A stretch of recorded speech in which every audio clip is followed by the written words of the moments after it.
yung ating tuba-tuba na lagi kong pinakilala sa inyo dahil, nako, dito sa amin, ito na yung mga ginagamit ng mga lolo-lola dito dahil nga malamig ang panahon.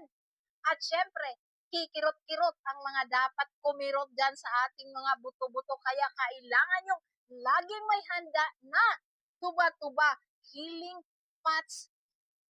Kaya ano pa inaantay nyo? Ang mura-mura lang nitong ating tuba-tuba relief pots, guys. Mga lolo, mga lola. Kaya ano pa inaantay nyo? Click na to my yellow basket at mag-reserva kayo nitong ating tuba-tuba relief pots. Thank you! Kagaya ba kita nahirap uminom ng apple cider vinegar?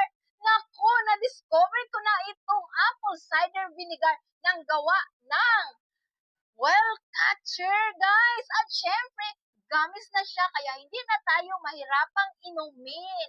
At syempre, hindi lang siya basta apple cider vinegar, kundi nakakatulong sa ating mga balat na gumanda. At syempre, magiging balingkinitan ang ating mga katawan.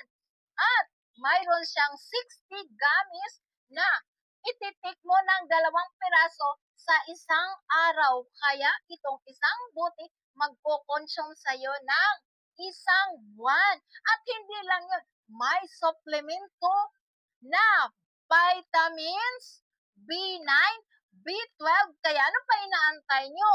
Mag-apple cider na kayo vinegar dahil mapadali ang pag-inom ninyo nito, guys, at makakatulong sa ating mga katawan.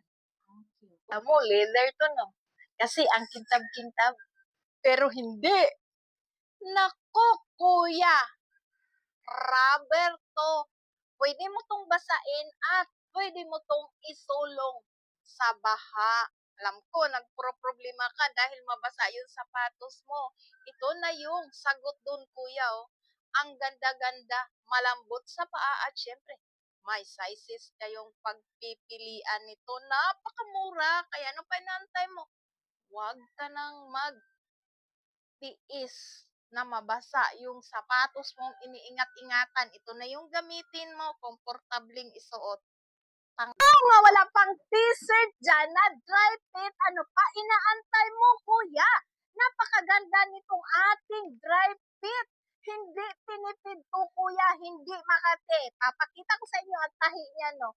Ang ganda-ganda kahit baliktarin pa natin. Napakaganda yan.